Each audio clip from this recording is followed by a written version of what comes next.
Sesungguhnya orang yang sudah dimaklumi bahwa setan itu mampu memasuki hati manusia melalui dua pintu, yakni syahwat dan syubhat. Syahwat adalah pintu yang paling mudah bagi setan untuk dilalui menuju hati seorang beriman. Syahwat biasanya diungkapkan dengan dunia dan ketergantungan seseorang kepadanya, karena ketergantungan ini maknanya cenderung kepada syahwat dunia dan mencarinya. Mencari dunia dengan syahwat itu mendorong pelakunya berpaling dari akhirat. Oleh karena inilah di dalam Al-Quran disebutkan keterkaitan antara menyanyiakan salat dan mengikuti hawa nafsu ini, karena adanya kesesuaian dan keselarasan antara keduanya. Berdasarkan urutan surat Ali Imran, maka syahwat dunia yang paling dahsyat adalah ketertipuan. Tercakup di dalamnya pengaruh wanita, anak-anak, harta, serta apa yang berkaitan dengannya, yang berupa kedudukan dan kehormatan.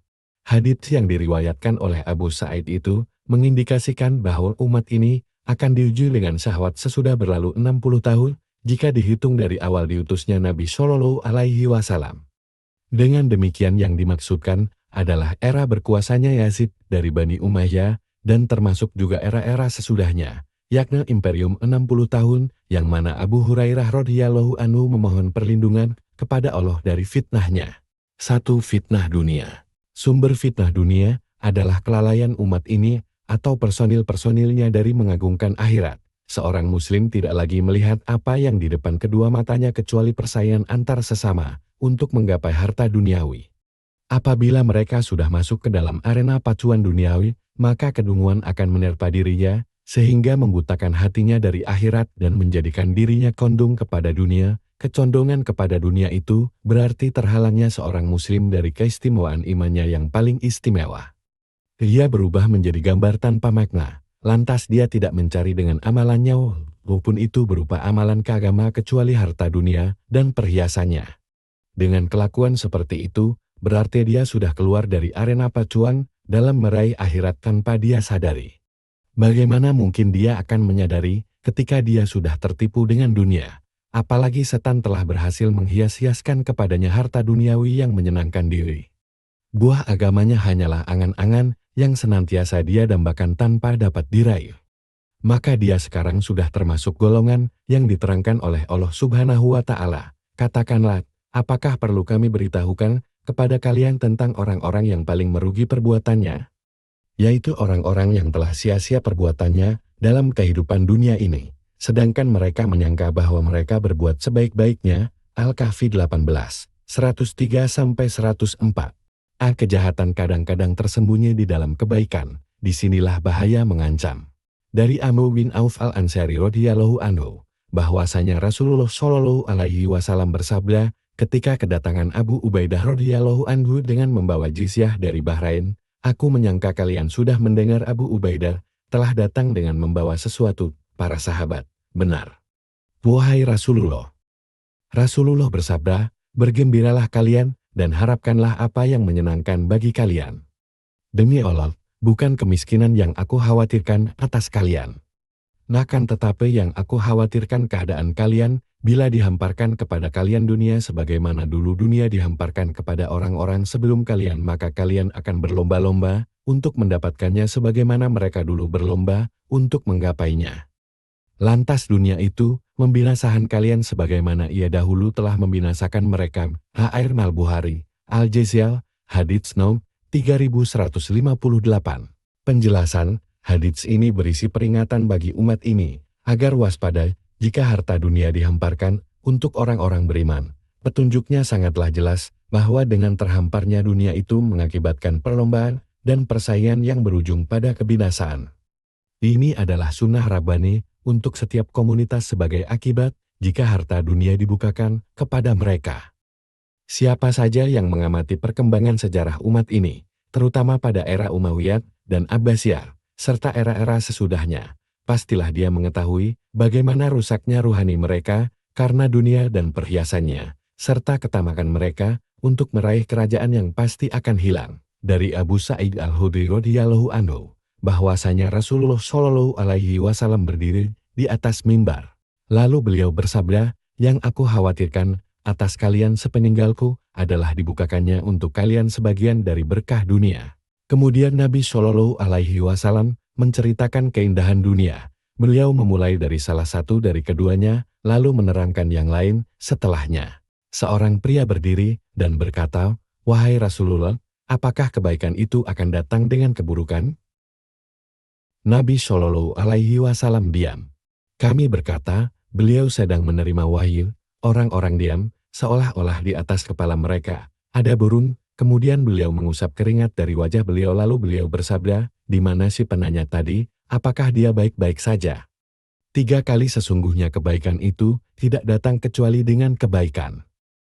Dan sesungguhnya musim semi menumbuhkan sesuatu yang menyemaikan ranting-ranting kering, kecuali hewan pemakan hijau-hijauan yang menghabiskan ranting yang telah menghijau. Setiap kali ia makan sampai memenuhi lambungnya, ia segera berpaling ke arah matahari, lalu mengeluarkan kotorannya yang encer dan kencing, kemudian ia merumput lagi. Sesungguhnya harta ini hijau dan lezat. Sebaik-baik sahabat muslim adalah orang yang mengambil harta itu menurut haknya, lalu dia menempatkannya di jalan Allah, anak-anak yatim, orang-orang miskin, dan orang yang kehabisan bekal di perjalanan Ibnu Sabil. Siapa saja yang tidak mengambilnya menurut haknya, maka dia seperti hewan yang terus saja makan tanpa pernah kenyang. Itu akan menjadi saksi yang memberatkannya pada hari kiamat nanti. Hair Al-Bukhari, Lal Jihad wa Asyar, Hadits No. 2842. Penjelasan, hadits ini berisi petunjuk yang jelas disertai dengan permisalan bahwa bertindak ekspansif di dunia dan keluar dari lingkaran kebutuhan menuju ke lingkaran kemewahan dan memperturutkan syahwat merupakan sebab utama kebinasaan. Makna ini dikukuhkan oleh banyak ayat dari Al-Quran Al-Karim, karena hadits ini mengaitkan antara digapainya kemewahan dengan ditimpakannya siksaan. Di dalam hadits ini juga terkandung pelajaran bahwa kemewahan adalah sebab yang mengakibatkan terjadinya siksa. Dari Qatadah bin Nu'man radhiyallahu anhu, bahwasanya Rasulullah Shallallahu Alaihi Wasallam bersabda, apabila Allah mencintai seseorang maka dia akan menjaganya dari dunia sebagaimana salah seorang di antara kalian menjaga orang yang sakit dari air, hair.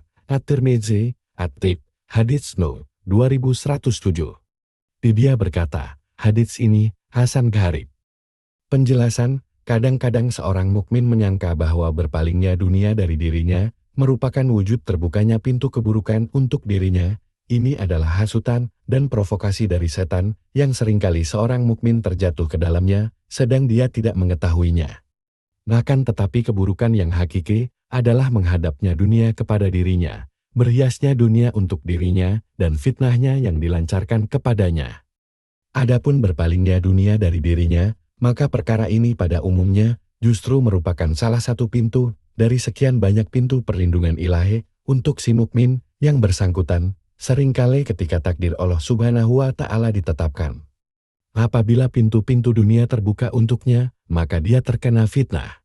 Sudah jelas dari hadits ini bahwa berpalingnya dunia dari sebagian orang itu menjadi perantara untuk terapi bagi sebagian hati, dan termasuk juga pintu masuknya kecintaan ilahi kepada mereka, karena mereka selalu diliputi pengawasan Allah dan perlindungannya dalam kemiskinan. Baik fitnah dunia yang tiada seorang pun selamat darinya.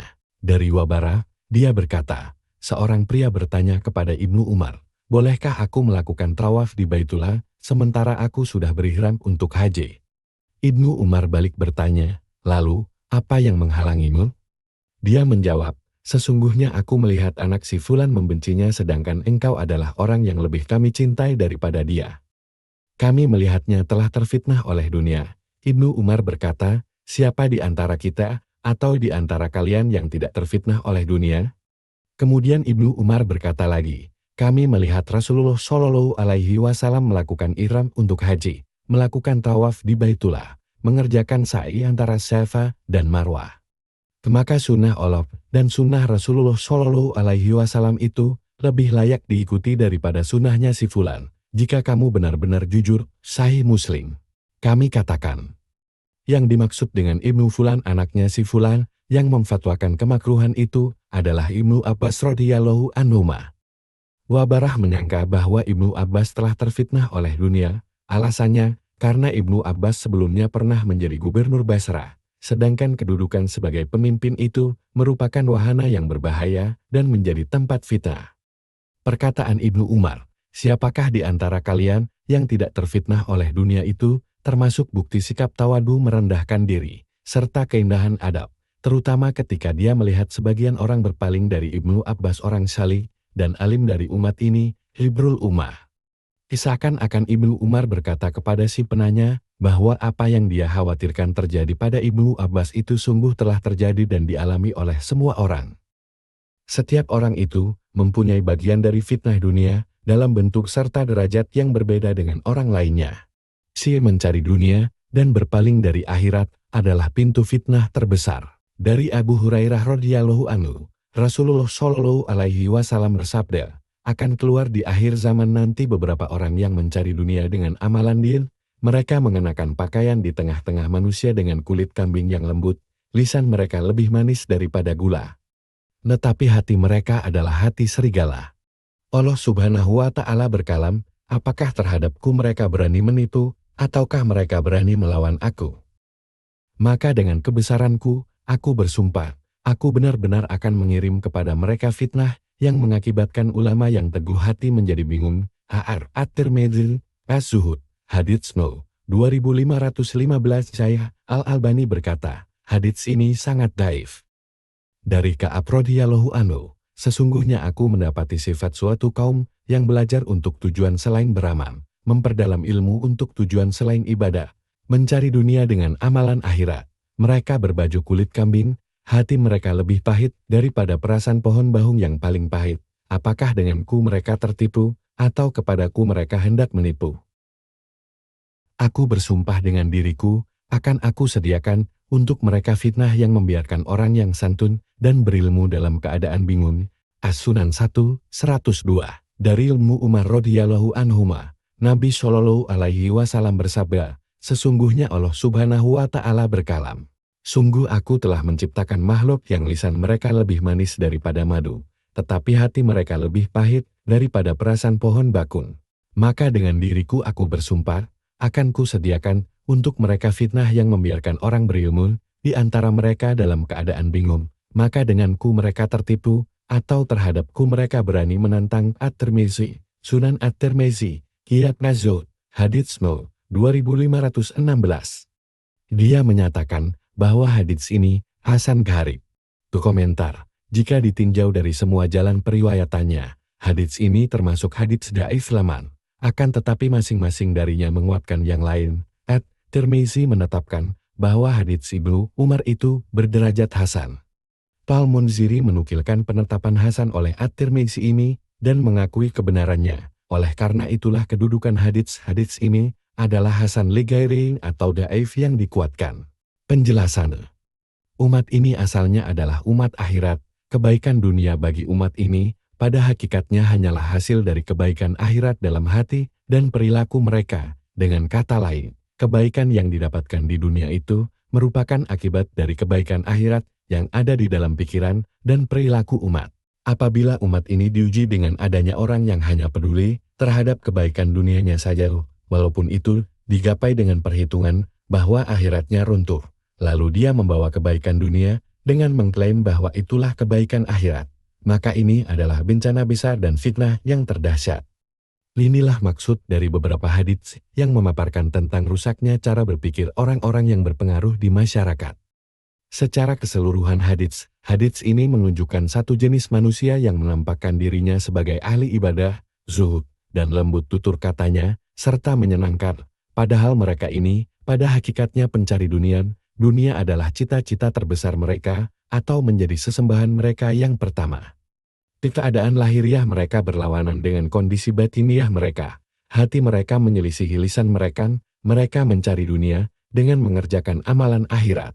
Kelompok manusia seperti inilah yang menjadi penyebab fitnah di masyarakat. Fitnah apalagi yang lebih besar daripada orang-orang yang tampak sebagai ahli ibadah secara lahiriah atau tampak sebagai pencari akhirat dalam pandangan orang.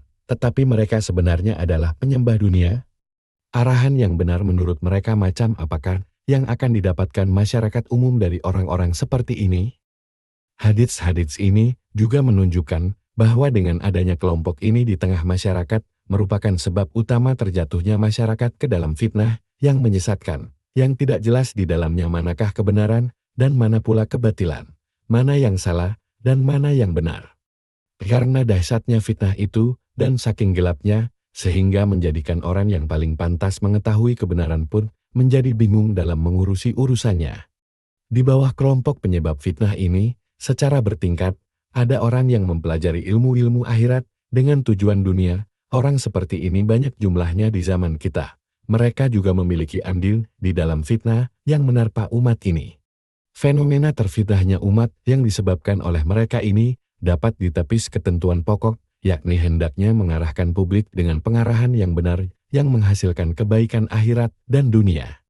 Kelompok ini terhalang dari mendapatkan bagian akhirat karena memang arahan dan orientasi mereka semuanya hanyalah untuk kebaikan dunia mereka dan dunia masyarakat umum tanpa mempedulikan akhirat, tetapi dengan nama perbaikan akhirat. Mayoritas orang pada zaman kita sekarang ini telah terjebak di dalam kebingungan untuk mengatasi berbagai urusan mereka. Tidak jelas bagi mereka arah kebenaran pada sebagian besar urusan. Terutama karena pasar fatwa propaganda murahan yang saling bertentangan satu dengan yang lain melalui media informasi dan yang lainnya telah mencerai-beraikan pikiran mayoritas orang. Inilah inti fitnah itu. 2. Fitnah wanita. Allah Subhanahu wa Ta'ala berkalam, apakah pantas menjadi anak oleh orang yang dibesarkan dalam keadaan menjadi perhiasan, sedang dia tidak dapat memberi alasan yang terang dalam pertengkaran? Az-Zuhruf 18. Kami katakan, ayat ini mengisyaratkan bahwa karakter perempuan itu berbeda dengan tabiat laki-laki. Perempuan tumbuh di tengah keindahan dan perhiasan, dia adalah tempat kecantikan dan syahwat. Tiada lapangan tersedia baginya sebagaimana lapangan kaum pria di medan pertempuran dan peperangan. Perbedaan perempuan dalam hal karakter ini berpengaruh pada perbedaan tugasnya dalam kehidupan bila dibandingkan dengan laki-laki sesuai dengan fitrahnya yang ditetapkan atas dirinya. Dari Usamah bin Zaid radhiyallahu anhu, Nabi Shallallahu alaihi wasallam bersabda, "Aku tidak meninggalkan sesudahku fitnah yang lebih besar bahayanya terhadap kaum pria daripada kaum wanita." Sahih Al-Bukhari. Kami katakan, hadits ini secara gamblang menjelaskan besarnya fitnah kaum wanita, bahaya, dan dampak negatifnya terhadap kaum pria. Nabi Shallallahu alaihi wasallam mengungkapkan bahwa wanita adalah fitnah yang paling besar bahayanya terhadap pria. Musuh umat Islam memperhatikan hal ini dengan baik. Mereka mengetahui bahwa sarana terbesar untuk memasukkan unsur-unsur yang melemahkan dan ketakutan kepada kematian di kalangan umat Islam adalah melalui pintu perempuan. Oleh karena itulah mereka melancarkan berbagai pertempuran dengan judul pembebasan perempuan, emansipasi wanita, atau persamaan hak-hak perempuan. Mereka mendonasikan dana jutaan dolar untuk mendukung pertempuran ini dan masih saja mengelontorkan dana yang jauh lebih besar dari itu. Tujuan pertempuran ini sebenarnya bukanlah membebaskan perempuan dalam masyarakat Islam, karena sebenarnya perempuan dalam naungan Islam itu sudah memperoleh derajat kebebasannya yang tertinggi dengan maknanya yang paling luhur. Itulah kebebasan yang disertai dengan kemuliaan, keperwiraan, dan keutamaan. Tujuan mereka dari pertempuran ini tiada lain adalah membuka jalan sebebas-bebasnya bagi perempuan yang selama ini terjaga dirinya dengan pengajaran Islam kemudian mengeksploitasinya agar menjadi salah satu panah iblis, menjadi salah seorang prajuritnya di antara prajurit-prajurit lainnya.